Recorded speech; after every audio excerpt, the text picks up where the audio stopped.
नमो अरिहन्ताणं नमो सिद्धाणं नमो आयर्याणं नमो वज्रायाणं नमो लोये सव्यसाहुणं मङ्गलं भगवान् वीरो मङ्गलं गौतमो गणी मङ्गलं कुन्दकुन्दार्यो जैनधर्मोऽस्तु मङ्गलम् सर्वमङ्गलमाङ्गल्यं सर्वकल्याणकारकं प्रधानं सर्वधर्माणां जैनं जयतु शासनं जैनं जयतु शासनं नम्यूणजिणं वीरम् अनन्तवर्णानदंसनसहावं ओच्छामिणीयं सारं केवली शुद्ध केवली वणिदम्। ये अपनी गाथा चली थी, 7 नंबर की गाथा हो गई थी और इसके बाद उद्धरण के रूप में इसी प्रकार भगवान श्री कुंद आचार्य देव ने प्रवचन सार की गाथा में कहा है कि प्रवचन सार की जयसेनाचार्य की तात्पर्यवर्ती टीका में है। ये देखो, तेज अर्थात भामंडल, दर्शन माने केवल दर्शन, ज्ञान केवल ज्ञान, रिद्धि समोसरण आदि विभूति, सौख्य अनंत अतीन्द्रिय सुख, इंद्रादिक भी दास रूप से वर्तें ऐसा ऐश्वर्य और 3 लोक के अधिपतियों के बल्लभ होने रूप त्रिभुवन प्रधान बल्लभपना ऐसा जिनका महात्म्य है वे अरहंत है। ये अरहंत की व्याख्या करिए, मतलब इनमें सभी तरह के गुण लिए उनके, जो अंतरंग होते हैं वो भी, शरीर आश्रित होते हैं वो भी, और पुण्य आश्रित होते हैं वे भी। तो सबसे पहले लिया तेज, यानी भामंडल होता है। भामंडल माने क्या? एक आभा मंडल होता है उनका, कि जिसमें अगर कोई जीव देखे तो उसको 7 भव दिखाई देते हैं। 3 भव भूतकाल के, 1 वर्तमान का और 3 भव भविष्य के। मतलब जिसके 7 हो उसको 7 दिखाई देते, किसी को नहीं हो तो नहीं दिखाई देते, तो आगे के भव नहीं हो तो नहीं दिखाई देते। तो एक ऐसा, अब वो ये भामंडल भी क्रमबद्ध को सिद्ध करता है। 7 भव, तो 3 भव लगातार आगे के दिखाई दे। 3 भव की आयु एक साथ नहीं बनती, आयु नहीं बनती एक साथ, लेकिन 3 भव पहले से नक्की है ना ये सब। और बाकी तो ये आई गया केवल ज्ञान, केवल दर्शन, केवल ज्ञान। और उसके बाद ये एक आया समोसरण आदि विभूति। रिद्धि का मतलब ये तीर्थंकर प्रकृति होती है ना, तो तीर्थंकर प्रकृति होती है, समोसरण आदि की विभूति इंद्रों के द्वारा, देवों के द्वारा रची जाती है। और सुख की बात हो गई, और फिर लिखा इंद्रादि भी दास रूप से वर्ते। इंद्रादि में कोई सामान्य नहीं होता। इंद्र 100 इंद्र तो होते हैं, लेकिन जो इंद्र होते हैं ना, साधारण जो सोधर्म इंद्र होता है, एक सोधर्म इंद्र 32 लाख विमान का स्वामी होता है। 32 लाख, और एक विमान में असंख्यात देव होते हैं। और एक देव की विभूति, उसके मोती, उसका जो हार होता है ना, उसके हार के एक रत्न की कीमत वर्तमान दुनिया जो अपने को दिखाई देती है ना, हाँ, तो अभी सोचो, टॉप 10 करोड़पति नहीं चुका सकते धनपति। अभी कितना उसके पास पुण्य का वैभव, और वो भी जिनके पास में दास रूप से वर्ते। सोचो कितना होगा। हाँ, दास रूप से। गुरुदेव बोलते थे जैसे वो पिल्ला होता है ना, पिल्ला, और वो पूंछ हिला के बैठता है ऐसे दीन रूप से, कि ऐसे इंद्र भी जिनकी सभा में दास रूप से सुनने के लिए बैठे। वो तीर्थंकर की महिमा कितनी होगी। हाँ, ऐश्वर्य और 3 लोक के अधिपतियों के बल्लभ होने रूप त्रिभुवन प्रधान बल्लभपना। 3 लोक के अधिपति शब्द है ना, 3 लोक के अधिपति, मैं 100 इंद्र, उनको जो प्रिय है। अब वो तीर्थंकर ऐसे जो भगवान होते हैं तो कहते कि ऐसा जिनका महात्म्य है वे अरहंत हैं। ये बात कुंद आचार्य देव ने कही।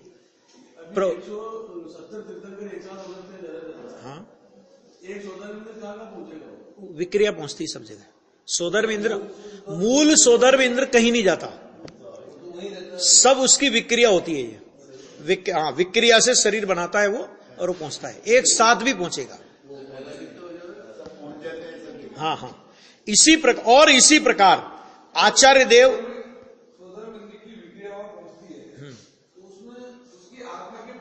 हाँ रहते हैं, क्यों नहीं रहते, रहते हैं। हाँ, पृथक अपृथक, छोटे बड़े, पृथक अपृथक, अनेक प्रकार के आकारों को करने की योग्यता, उसका नाम वैक्रिक शरीर है। तो वैक्रिक शरीर में वो होता है ना। अब वो वैक्रिक शरीर में उसकी आत्मा के प्रदेश नहीं रहे तो खाली अकेला जड़ शरीर थोड़ी जाएगा, आ गया। क्योंकि उसकी शरीर की ऐसी योग्यता है कि उसमें से वो अपनी और विक्रिया करता रहता है। जितना चाहिए उतने रूप बना सकता है, जैसा चाहिए वैसा रूप बना सकता है ना, ऐसा। हाँ रहेंगे, क्यों नहीं रहेंगे। इसी प्रकार आचार्य देव श्रीमद अमृतचंद्र सूरी ने आत्मख्याति के 24वें श्लोक में कहा है। क्या कहा है, अभी फुटनोट बाद में पढ़ेंगे। 24वें श्लोक में कहा है। और वो क्या कहा देखो, वो जो जिनेंद्र भगवान की स्तुति का वर्णन आया ना, कि अगर आत्मा और शरीर एक ही है तो फिर जिनेंद्र भगवान की स्तुति शरीर के माध्यम से स्तुति अगर नहीं करेंगे अगर, तो फिर वो झूठी हो जाएगी अगर एक नहीं होंगे तो। इसलिए हम तो मानते हैं कि जिनेंद्र शरीर और आत्मा एक ही है। और उसका एक श्लोक आचार्य देव ने बनाया, वो श्लोक यहां पे रखते देखो। फिर उसका उत्तर भी दिया है कि भाई वो शरीर की स्तुति, वो व्यवहार से ही भगवान की स्तुति कही जाती है, क्योंकि शरीर आत्मा का नहीं है। वो सब बातें आई है देखो। जो कांति से 10 दिशाओं को धोते हैं, निर्मल करते हैं, अर्थात 10 दिशाओं में जिनकी दीप्ति व्याप्त है, जो तेज द्वारा अत्यंत तेजस्वी सूर्यादिक के तेज को ढक देते हैं। यानी सूर्य के तेज से भी कितना ही गुना जिनका तेज होता है। क्यों? क्योंकि सूर्य चंद्र तो वहां पर समोषण में उपस्थित रहते हैं। भगवान के समोषण में रात दिन का भेद ही नहीं होता, इतना तेज होता है वहां पे। ढक देते हैं, जो रूप से जनों का मन हर लेते, इतना सुंदर उनका रूप होता है कि सब जनों का मन वो हर लेते हैं। जो दिव्य ध्वनि द्वारा भव्यों के कानों में मानव की साक्षात अमृत बरसाते हों ऐसा सुख उत्पन्न करते हैं, तथा जो 1008 लक्षणों को धारण करते हैं। 1008 लक्षण, वे तीर्थंकर सूरी वंद्य है। समय सार में तो अन्य संदर्भ में ये बात आई है, वहां तो इस संदर्भ में आई कि देखो ऐसी स्तुति की, और तुम कहते हो कि शरीर और आत्मा भिन्न है। तो शरीर और आत्मा भिन्न है तो ये स्तुति तो शरीर के माध्यम से की, तो फिर ये स्तुति कैसे बन पाएगी? तो फिर आचार्य देव ने कहा कि तुम नए विभाग को नहीं जानते हो। नए विभाग ये है कि शरीर और आत्मा एक है, ये व्यवहार नय का कथन है, और निश्चय से शरीर और आत्मा कभी एक नहीं हो सकते। इसलिए शरीर के माध्यम से की गई तीर्थंकर परमात्मा की स्तुति वो व्यवहार से ही स्तुति है। तो फिर उसने कहा कि निश्चय स्तुति क्या है, तो फिर उसके उत्तर में 31, 32 और 33 गाथा आई है। ये प्रकरण है उसमें। आ गया? अब देखो इसके नीचे जो एक फुटनोट दिया है जयसेन आचार्य का, वो जरा देखो। नित्यानंद एक स्वरूप, अर्थात नित्य आनंद ही जिसका एक स्वरूप है, ऐसा कारण परमात्मा त्रिकाल आवरण रहित है। वो बात आई थी ना, कारण परमात्मा की बात चली थी कल, कि कारण परमात्मा के आश्रय से कार्य परमात्मा दशा प्रकट होती है। तो वो कारण परमात्मा का स्वरूप आचार्य देव कहते हैं कि नित्यानंद एक स्वरूप, ये कारण परमात्मा, अर्थात नित्य आनंद ही जिसका एक स्वरूप है, ऐसा। आ गया समझ? कारण परमात्मा त्रिकाल आवरण रहित है। त्रिकाल आवरण रहित माने भूतकाल में अक्षर के अनंत में भाग ज्ञान का उघाड़ रहा पर्याय में। समझना जरा बात को, पर्याय में क्या रहा? निगोद अवस्था में अक्षर के अनंत में भाग ज्ञान का उघाड़ रहा। उस समय भी निगोदिया जीव का जो कारण परमात्मा है, निगोदिया जीव जो उसका जो त्रिकाली स्वभाव है, वो त्रिकाली स्वभाव उस समय भी आवरण से रहित था। क्या पर्याय में कितना आवरण? अक्षर के अनंत में भाग ज्ञान का उघाड़, यानी केवल जड़ होने से बच गया, बस इतनी बात है। वो अक्षर के अनंत में भाग ज्ञान का उघाड़ का क्या अर्थ करेंगे अपन कि केवल वो जड़ होने से बच गया। अगर इतना भी ज्ञान का उघाड़ नहीं हो तो समझ लो वो जड़ ही है एक। और उसी समय उसका जो कारण परमात्मा स्वभाव है निगोदिया जीव में भी त्रिकाल, तो वो उस समय भी वो कैसा है? निरावरण है। अब कैसे गले उतरे ये बात? पर्याय में अक्षर के अनंत में भाग ज्ञान का उघाड़, और स्वभाव कैसा? कि स्वभाव निरावरण। क्यों कि स्वभाव निरावरण है? ध्यान से सुनना जरा बात को। स्वभाव निरावरण है, ऐसे स्वभाव की घोर अवज्ञा के फल में पर्याय में इतना आवरण आया। यह है उसका अर्थ, जिसको जिनवाणी गोमटसार बोलता है भाव कलंक की प्रचुरता। मतलब स्वभाव त्रिकाल निरावरण, जिसपे कभी आवरण आता ही नहीं, और जो ऐसा निरावरण स्वभाव है उस स्वभाव की कितनी तीव्र आसाधना की पर्याय में, कि पर्याय में अक्षर के अनंत में भाग ज्ञान का उघाड़ रह गया। और जिस समय अक्षर के अनंत में भाग ज्ञान का उघाड़ है उसी समय त्रिकाल निरावरण स्वभाव विद्यमान है। त्रिकाल निरावरण स्वभाव में कुछ भी कमी नहीं हुई, कुछ भी न्यूनता नहीं हुई, कुछ भी उसमें तकलीफ नहीं हुई। आ गया? अब देखो और क्या कहा? नित्य आनंद ही उसका एक स्वरूप है। क्या मतलब? अब देखो, अब इसी को भी निगोद से तुलना करो कि ऐसा जिनवाणी कहती है कि सिद्धों का अनंत सुख और निगोद का अनंत दुख केवली जाने और वे भोगे। जैसे सिद्ध का अनंत सुख कैसा कि सिद्ध के अनंत सुख को आप किसी की उपमा नहीं दे सकते, नहीं दे सकते किसी की उपमा, है ना? इसी तरह निगोद के अनंत दुख को भी आप किसी की उपमा नहीं दे सकते। सिद्ध चक्र विधान में आया ना कि जितने पुद्गल परमाणु शब्द रूप परिणमित हुए, भविष्य में होंगे, वर्तमान में हो रहे, शब्द रूप विश्व की बात है, विश्व के अंदर पूरे शब्द रूप पुद्गल परमाणु शब्द रूप परिणमित हुए, हो रहे और होंगे। आ गया?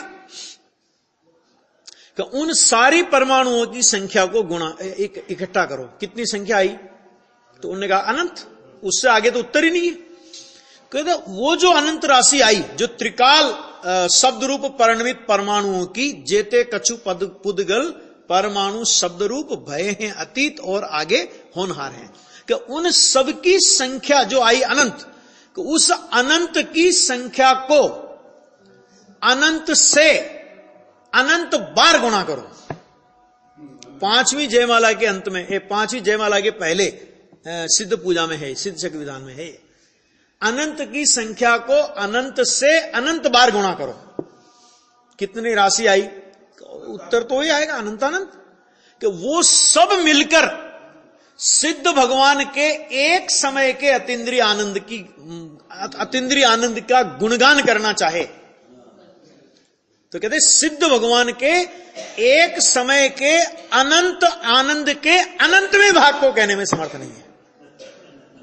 ये लिखा है, पूजा में पढ़ लो खाली, है ना? सिद्ध चक्र विधान की पूजा में पढ़ लो ये बात, ऐसा लिखा उसने।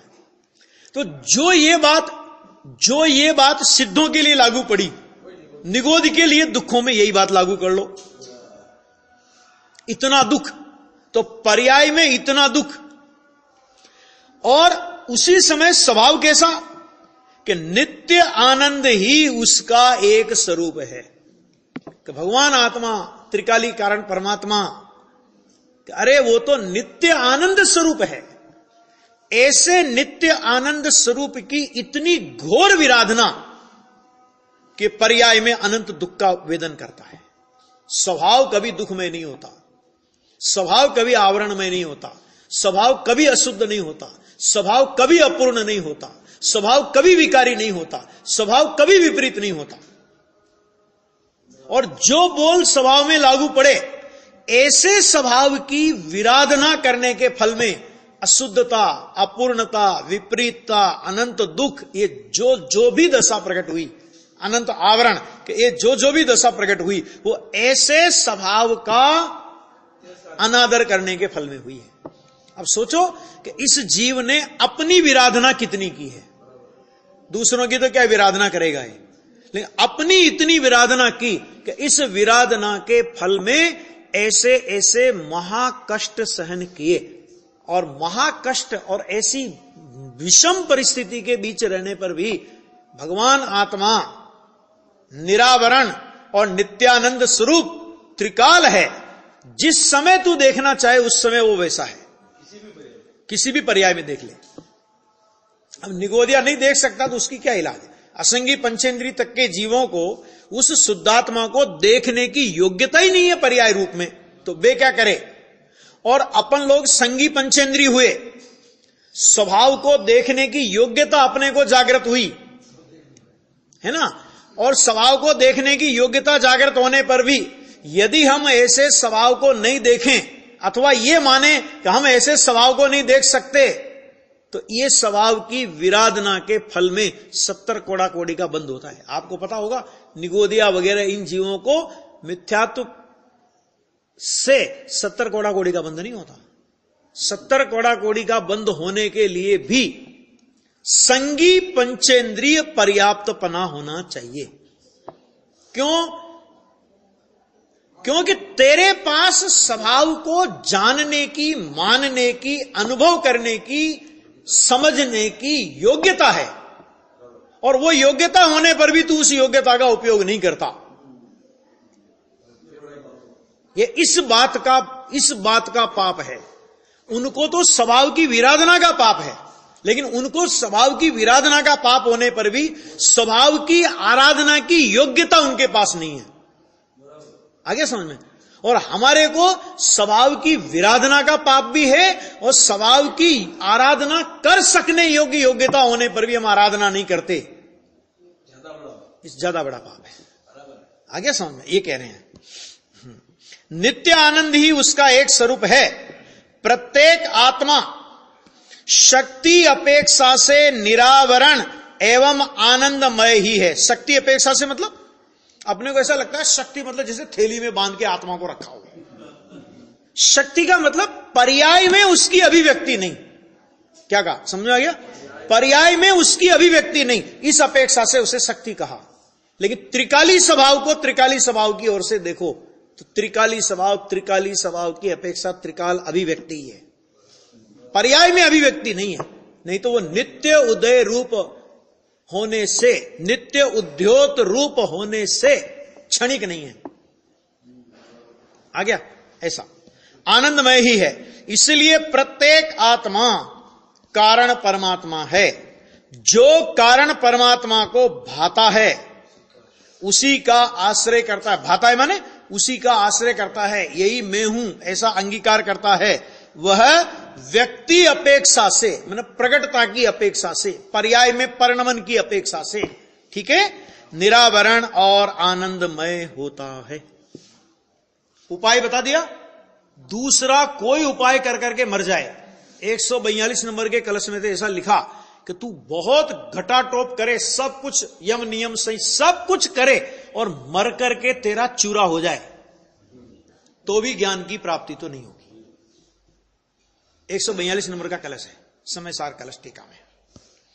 अर्थात कार्य परमात्मा होता है, शक्ति में से व्यक्ति होती है। स्वभाव है तो उसका परिणमन आता है।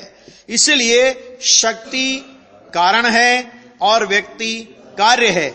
ऐसा होने से शक्ति रूप परमात्मा को कारण परमात्मा कहा जाता है और व्यक्त परमात्मा को कार्य परमात्मा कहा जाता है ना। ये बात है इसमें बहुत गजब की, ये आचार्य देव ने लिखी। अब अपनी जो चर्चा चली कि वो 2 कलश आचार्य भगवान ने लिए, अमृतचंद्र सूरी का, कुंद कुंद आचार्य देव का मूल प्रवचन सार का, और अमृत चंद्र सूर्य का कलश समय सार के कलश के अंतर्गत है ना, अरहंत का स्वरूप चल रहा है ना यहां। तो अभी देखो, अब 7वीं गाथा, क्योंकि अभी 10वीं गाथा से बहुत गंभीर विषय शुरू हो जाएगा। देखो, 7वीं गाथा की टीका पूर्ण करते हुए टीकाकार मुनिराज श्री पद्म प्रमलधारी देव श्लोक द्वारा श्री नेमिनाथ तीर्थंकर की स्तुति करते हैं। पिछली बार किसकी की थी इनने? छठी गाथा में भी वही की थी ना शायद। हाँ, छठी गाथा में भी नेमिनाथ की थी। चलो, नेमिनाथ की स्तुति करते हैं। क्या कहते हैं नेमिनाथ की स्तुति के लिए? कि जिस प्रकार कमल के भीतर भ्रमर समा जाता है, कितना बढ़िया दृष्टांत दिया। ऐसा समा जाता है कि कमल बंद हो जाए तो भी उड़ता नहीं, उसमें से समा जाता है। उसी प्रकार जिनके ज्ञान कमल में, यहां कमल किस लिए उदाहरण दिया? ज्ञान को समझाने के लिए। तो जिस प्रकार कमल में भ्रमर समा जाता है, तो इसका मतलब क्या? कमल हुआ बड़ा और भ्रमर हुआ छोटा, बराबर ना? इस उदाहरण को सिद्धांत में अप्लाई करना है ना। तो कमल बड़ा होगा और भ्रमर छोटा होगा। उसी प्रकार जिनके ज्ञान कमल में, माने ज्ञान कमल, तो कमल माने ज्ञान बड़ा है, ज्ञान विशाल है, और उस ज्ञान कमल में यह जगत तथा अजगत, ये क्या हुआ? जगत और अजगत। अजगत माने लोकाकाश के अलावा जो अनंत आकाश है। देखो, ये आकाश द्रव्य है ना, इस आकाश द्रव्य में लोकाकाश का स्थान कितना पता है? मसूर के दाने जितना, बस। इससे अनंत अनंत अनंत अनंत लोकाकाश है। आ गया? तो जगत और अजगत अर्थात लोक और अलोक। अब इसमें एक बात और, कि कमल में भ्रमर समा जाता है, इसी प्रकार ज्ञान, केवल ज्ञान रूपी कमल में जगत और अजगत। इसका मतलब क्या हुआ? तो भाई साहब, ऐसे ऐसे अनंत अनंत लोक और अलोक हों तो भी केवल ज्ञान के जानने में कोई तकलीफ नहीं है।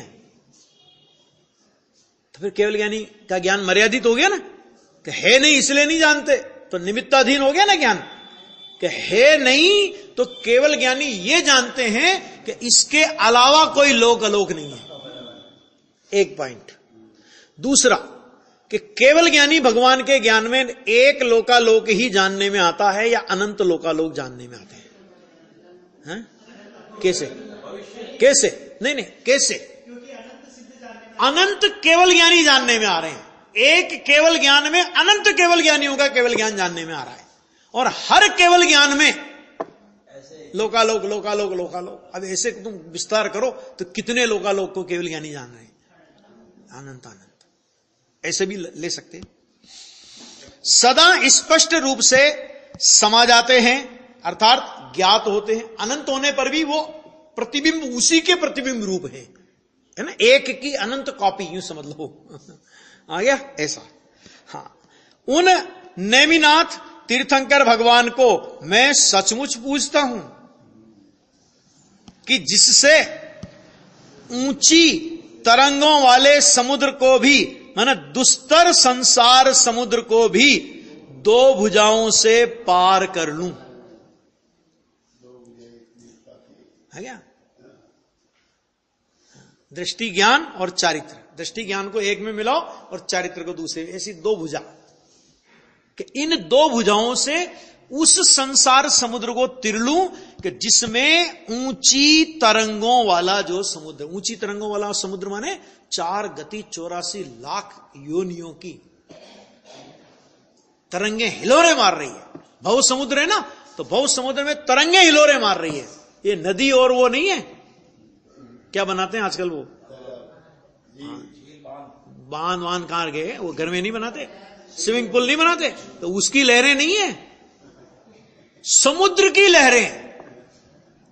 और समुद्र भी कितना, कि सबसे बड़ा स्वयंभू रमण है, उससे बड़ा है ही नहीं। स्वयंभू रमण समुद्र तो मर्यादित है, ये तो अमर्यादित भव समुद्र है। इसमें अनंत ऐसी ऐसी लहरें उठ रही है, कहते उनको भी मैं तिर जाऊं, अर्थात दुस्तर माने जिसका तिरना बहुत मुश्किल है, ऐसे संसार समुद्र को भी दो भुजाओं से पार कर लूं। ये आचार्य भगवान ने भगवान की स्तुति करते हुए ये बात कही। भावना क्या भाई? स्तुति करते हुए मुझे पुण्य बन जाए, मैं स्वर्ग में चला जाऊं, है ना, मेरे सब चेले भाई मुनिराज हैं तो और तो कुछ चाहिए नहीं, व्यापार धंधा तो उनको, है ना, वो अलग बात है। तो मुनिराज हैं तो कभी मेरे शिष्य बढ़ जाएं, हैं, ऐसा कुछ नहीं चाहते। मेरा नाम हो, मेरी प्रतिष्ठा हो, लोग देखें, कुछ नहीं चाहिए। संसार समुद्र से पार हो जाऊं, ये चाहते हैं। आ गया? अब देखो इसमें, अब यह 8वीं गाथा आई। 8वीं गाथा का जरा विषय पहले देखते हैं हम, उसके बाद गाथा पढ़ेंगे। 8वीं गाथा में यह परमागम के स्वरूप का कथन, यह आया था ना, आप्त, आगम और पदार्थ तत्व, ये बात व्यवहार सम्यक दर्शन का विषय है ना। तो उन्होंने पहले आप्त की, आप्त के अंतर्गत आप्त और तीर्थंकर की बात करी। अभी आगम किसे कहते हैं, तो आगम की बात करते हैं, परमागम किसे कहते हैं उसकी बात करते हैं। पढ़िएगा था, तस्समुहुगदवयणम हुवा पर दोष विरहियम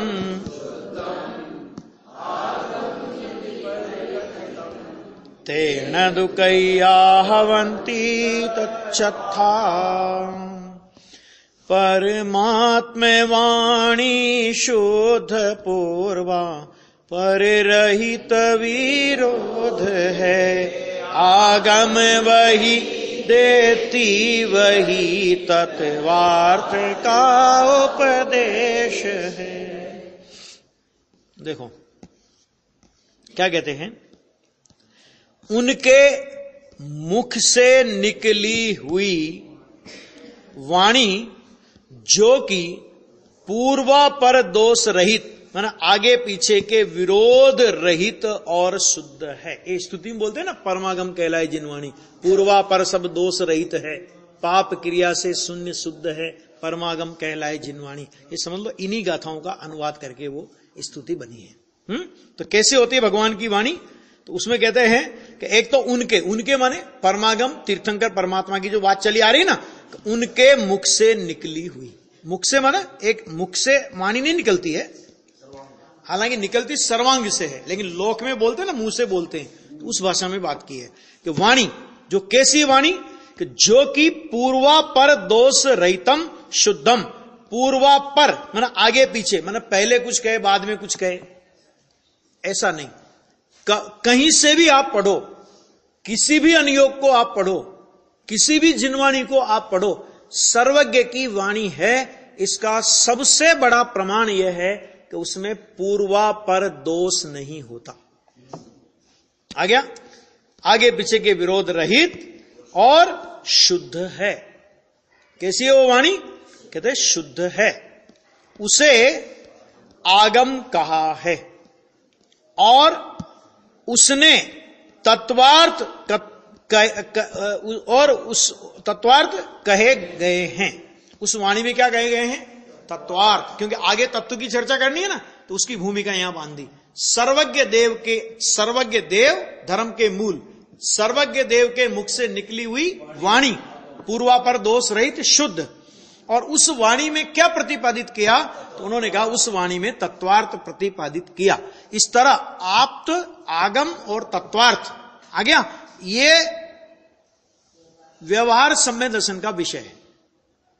जिस तरह निश्चय सम्यक दर्शन के विषय में त्रिकाली ध्रुव कारण परमात्मा होता है, उसी तरह व्यवहार सम्यक दर्शन के विषय में आप्त, आगम और पदार्थ होते हैं। जिस तरह त्रिकाली ध्रुव में किसी प्रकार की विकृति नहीं चल सकती, उसी तरह व्यवहार सम्यक दर्शन के विषय में भी जो आप्त, आगम और पदार्थ हैं, उसमें किसी भी प्रकार की विकृति नहीं चल सकती। अभी अपन प्रश्न कर सकते हैं कि भाई देवशास्त्र गुरु तो कहा नहीं, इसमें आप्त, आगम और पदार्थ कहा, कि देखो आप्त में गुरु को अंतर्गर्भित कर लिया, परम गुरु कहा ना तीर्थंकर परमात्मा को, है ना, तो उसमें अपर गुरु भी उसमें अंतर्गर्भित रूप से आ जाते हैं। क्यों? क्योंकि छठे गुणस्थान से लेके 14वें गुणस्थान तक के जीवों को 3 कम 9 करोड़ मुनिराजों में रखा है, तो वो उसमें अंतर्गर्भित हो जाते हैं। और शास्त्र और उसके बाद शास्त्र में कहे गए तत्व, ठीक है, ये व्यवहार समय दर्शन का विषय। क्यों? क्योंकि अंत तत्व बहिर् तत्व, वो चर्चा करेंगे उसमें कि तत्वार्थ व्यवहार समय दर्शन का विषय क्यों हुआ। तत्वार्थ तो वो भेद रूप है ना, इसलिए व्यवहार समय दर्शन का विषय। और उसमें से अभेद त्रिकाली कारण परमात्मा, उसको अलग निकालना, उसको दृष्टि का विषय कहना, वो हुआ परमार्थ अर्थात निश्चय समय दर्शन का विषय। बराबर। यह परमागम के स्वरूप का कथन है। बहुत बढ़िया, एक एक लाइन गजब की है, लंबा है पूरा, थोड़ा टीका भी लंबी है इसकी। देखो जरा,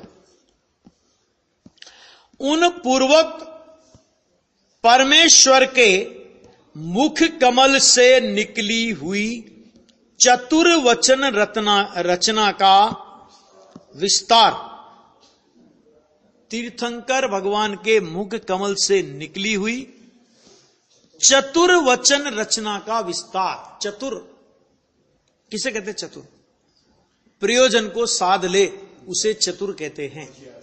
होशियार कहते हैं ना, चतुर उसे कहते हैं ना जो अपने प्रयोजन को साध ले। तो ये चतुर्वचन रचना का मतलब क्या? कि हमें अपने प्रयोजन तक पहुंचाने में समर्थ कारण है, निमित्त कारण के रूप में। ऐसी वचन रचना का विस्तार, अर्थात जो कि पूर्वापर दोष रहित है। अब एक एक का विचार करेंगे। पूर्वापर, आगे पीछे जिसमें कोई दोष नहीं आता, कभी कुछ कहे कभी कुछ कहे, कभी वीतरागता को धर्म कहे, कभी राग को धर्म कहे, कभी परद्रव्य को आत्मा से भिन्न कहे, कभी परद्रव्य से आत्मा को लाभ होना कहे। आ गया? ऐसा दोष जिनेंद्र परमात्मा की वाणी में कभी नहीं आता। ऐसी वाणी होती है। और उन भगवान को राग का अभाव होने से, भगवान को क्या हुआ? कोई राग बचा है? थोड़ा बहुत बचा होगा। संपूर्ण वितरागी हो गए ना, कि राग है ही नहीं। तो राग का अभाव होने से पाप सूत्र की भांति हिंसादि पाप क्रिया शून्य होने से शुद्ध है। तो उस परमागम में, क्योंकि भगवान को किसी प्रकार का राग नहीं है, राग का उनके सर्वथा अभाव हो गया है, तो उनकी वाणी कैसी है? कि पाप सूत्र की भांति, कि जिसमें पाप के करने का प्रयोजन सिद्ध किया हो। जैसे आता कि नहीं आता? अपने यहां भी हम आत्मा को अनादि अनंत नित्य ध्रुव एक रूप कहते हैं, है ना। और अन्यत्र भी आत्मा को अनादि अनंत नित्य शुद्ध ध्रुव ऐसा बोला गया। कभी मरता नहीं, शस्त्रों से छिदता नहीं, अग्नि से जलता नहीं, पानी से गलता नहीं, वायु से उड़ता नहीं, है ना। ये सब बातें कही। और फिर बाद में क्या कहा कि बेटा उठा ले धनुष। क्या मतलब? कि जो आत्मा मरता ही नहीं, और जिसको तू मार रहा है वो तो पहले से मरा हुआ है।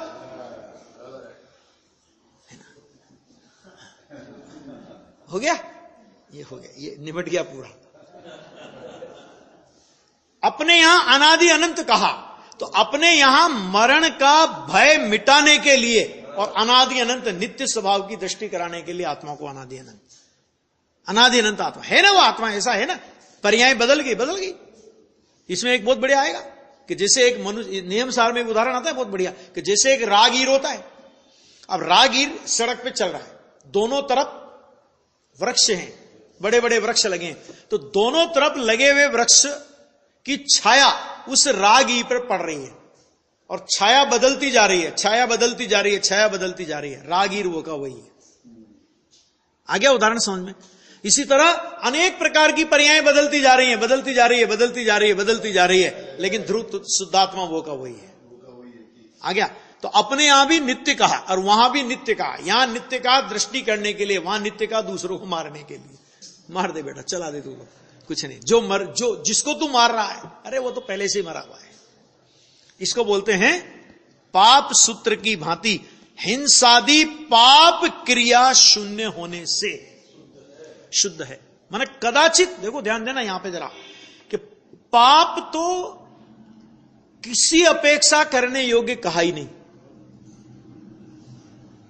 पुण्य को भी करने योग्य नहीं कहा, लेकिन साधक जीव की भूमिका में अहिंसा, सत्य, अचौर्य, ब्रह्मचर्य, अपरिग्रह आदि के परिणाम आते हैं।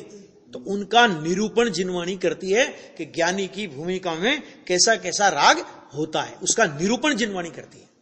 करने योग्य है ये बताने के लिए नहीं करती, लेकिन जब तक ज्ञानी पूर्णता को प्राप्त नहीं होंगे तब तक ऐसे भाव ज्ञानी को आएंगे और उन पर निश्चय मोक्ष मार्ग का उपचार करके उनको व्यवहार मोक्ष मार्ग भी जिनवाणी कहेगी। क्यों कहेगी? क्योंकि एक तो निश्चय मोक्ष मार्ग अंदर में प्रकट हुआ है और एक ऐसे भाव के काल में उस ज्ञानी धर्मात्मा की भूमिका में पाप परिणाम का अभाव हुआ है। ध्यान देना, पुण्य परिणाम होता है उसका ज्ञान कराएगी। पुण्य कथनचित उपादेय है, ये जिनवाणी का वर्ड नहीं है। लेकिन ज्ञानी की भूमिका में मोक्ष मार्गी को पाप तो छठे गुण स्थान में दम तोड़ देता है। छठे गुण स्थान से मुनिराज को पाप नहीं होता, लेकिन ये मंद कषाय का परिणाम बुद्धिपूर्वक छठे में, अबुद्धिपूर्वक भी होता है लेकिन बुद्धिपूर्वक, और फिर उसके बाद सातवें में तो अकेला अबुद्धिपूर्वक और 10वें गुण स्थान तक होता है उसका ज्ञान कराना और उसे उपादेय मनवाना। इसमें जमीन आसमान का अंतर है। होता है उसका ज्ञान कराया तो वहां साधक दशा का ज्ञान कराया, और उस पुण्य परिणाम को कथनचित उपादेय बता देवे तो आश्रव को कथनचित उपादेय बताने वाला मिथ्यात्व की पुष्टि करने वाला निगोदगामी है। ये समझ लेना, ये है, ये इसलिए यहां आ गया। ये पाप क्रिया से शून्य होने से शुद्ध, दो बातें आ गया। आगे देखो, वह फिर क्या कहा? परमागम कहा गया है। इसका नाम है परमागम। जो पाप की प्रेरणा दे वो परमागम नहीं हो सकता। स्वभाव की दृष्टि करावे और स्वभाव की भूमिकावंत ज्ञानियों की भूमिका में पाए जाने वाले व्यवहार विकल्पों का भी ज्ञान करावे। चरणान योग में उसका ज्ञान कराएगा, तो चरणान योग खाली उसका ही ज्ञान कराता है ऐसा नहीं। ऐसी भूमिका हो उसको ऐसा विकल्प होगा, इससे विरुद्ध विकल्प हो तो अंदर की भूमिका सही नहीं है, इसलिए वो बात बताता है। आ गया? तो वो कह रहे वो शुद्ध, इस तरह उस जिनवाणी को कहा। अच्छा, अब आगे देखो, उस परमागम ने, किस परमागम ने? कि जो परमागम भव्यों को कर्ण रूपी अंजुली पुट से पीने योग्य अमृत है। जैसे होता है ना, पानी कैसे पीते? यूं करके पीते नहीं पीते पानी को, अंजुली पुट से पीते ना। वो पानी ऐसे डाला किसी ने, अपना अंजुली पुट से पीते कि नहीं पीते, है ना? तो ऐसे ही यह परमागम, जो कि परमागम भव्यों को क्यों कहा? कि अभव्य तो इस परमागम को पी नहीं सकता मतलब उसका परिणमन नहीं कर सकता। परमागम में जिस शुद्धात्मा की दृष्टि ज्ञान अनुभूति करने की बात कही, उस रूप अभव्य कभी परिणमन नहीं कर सकता। तो अमृत पिया ही नहीं उसने। वो सुन ले, 11 अंग 9 पूर्व तक के ज्ञान का उगाड़ भी हो जाए, कोई बात नहीं उसमें। 11 अंग 9 पूर्व के ज्ञान का उगाड़ ये कोई नई उपलब्धि नहीं है, हो जाए। अभव्य को हो जाता है इतना तो। शुक्ल लेशा के परिणाम करके 9वें ग्रेवक तक अभव्य चला जाता है, लेकिन उसको जिनवाणी का परिणमन, जिनवाणी जिस शुद्धात्म तत्व की दृष्टि ज्ञान अनुभूति करने की बात करती है, वो उसका परिणमन नहीं होगा, इसीलिए तो उसका नाम अभव्य है। इसलिए उन्होंने कहा कि भव्यों को, एक बात, कर्ण रूपी अंजुली पुट से, भगवान की वाणी सुनने में निमित्त कौन? कर्ण इंद्री, है ना? तो कर्ण अंजुली पुट से पीने योग्य अमृत है। ये अलंकार दिया दूसरा, पीने योग्य अमृत है। अच्छा, जो मुक्ति सुंदरी के मुख का दर्पण है, वो स्तुति में पूरा आता है, मुक्ति वधु के मुख का दर्पण परमागम कहलाए जिनवाणी, वो इसी गाथा की टीका का है अर्थ। आ गया? मुक्ति सुंदरी के मुख का दर्पण है, अर्थात जो परमागम मुक्ति का स्वरूप दर्शाता है। दर्पण क्या काम करता है? दर्पण में हम अपना चेहरा देखते हैं, ठीक है। तो ये परमागम क्या है कि मुक्ति सुंदरी का क्या स्वरूप है उसको बताने के लिए ये परमागम दर्पण के समान है। बोले क्या बोले इससे बड़े, ये आया आ गया। जो संसार समुद्र के महाभंवर में निमग्न समस्त भव्य जनों को हस्तावलंबन माने हाथ का सहारा देता है। जैसे कोई भंवर में नाव फंस जाए तो मरना ही पड़े, छुटकारा नहीं, लेकिन कोई बलशाली व्यक्ति उसका हाथ पकड़ करके खींचे, है ना। जो उससे भी कम बलशाली होगा तो वो उसको खींचने जाएगा तो खुद भी मरेगा, भंवर में खुद भी फंस जाएगा। तो ये परमागम ऐसा कि संसार रूपी भंवर में फंसे हुए जीवों को हाथ का अवलंबन अर्थात शुद्धात्म स्वभाव का अवलंबन बता करके संसार रूपी महाभंवर से निकालने का काम करता है, माने देता है, सहारा देता है, माने निकालने का काम करता है। जो सहज वैराग्य रूपी महल के शिखर का शिखामणि है। शिखामणि का मतलब समझ गए, शिखर की चोटी के ऊपर का रत्न, चूड़ामणि, कलगी का रत्न परमागम सहज वैराग्य रूपी महल के शिखर के शिखामणि समान है, क्योंकि परमागम का तात्पर्य सहज वैराग्य की उत्कृष्टता है। इसमें थोड़ी चर्चा करनी है, वो इसमें तो हम कल करेंगे थोड़ी, अभी रखो यहां पे। देखो वैराग्य रूपी महल के शिखर का शिखामणि हो गया, और जो कभी ये बिंदु बाद में अपन कर लेंगे, यहां से फिर पढ़ लेते हैं खाली। जो कभी न देखे हुए अर्थात अनजाने अनुभूत, जिस पर स्वयं पहले कभी नहीं गया, ऐसे एक मोक्ष महल की क्या है वो, कि मोक्ष महल की प्रथम सीढ़ी है। क्या मतलब कि सम्यक दर्शन का भी कारण परमागम है। मोक्ष महल की प्रथम सीढ़ी में सम्यक दर्शन नहीं, यहां पे सम्यक दर्शन ज्ञान चारित्र वो मोक्ष मार्ग है, और उस सम्यक दर्शन प्राप्त करने के लिए पहला कदम कहां रखोगे, परमागम। ये कहना है। आगे देखो, और जो काम भोग से उत्पन्न होने वाले अप्रशस्त राग रूप अंगारों द्वारा सिकते हुए समस्त दीन जनों के महाक्लेश का नाश करने में समर्थ कैसा है, सजल मेघ। ये भी चर्चा करेंगे। सजल मेघ बरसाए जिनवाणी, राग रूप अंगारों द्वारा झुलस रहा है, हाँ सब पानी से भरा हुआ बादल है। उसने वास्तव में 7 तत्व तथा 9 पदार्थ कहे हैं। ठीक है, यहां तक रखते हैं। ये वैराग्य के शिखर, क्योंकि इसमें 3 चर्चा करनी है। वैराग्य, वैराग्य रूपी महल, और वैराग्य रूपी महल के शिखर का शिखामणि। ये बिंदु आएंगे। वैराग्य आएगा, वैराग्य रूपी महल आएगा, वैराग्य रूपी महल का शिखर आएगा, और वैराग्य रूपी महल के शिखर का शिखामणि। 4 बिंदुओं पर अपन कल की स्वाध्याय में चर्चा करेंगे।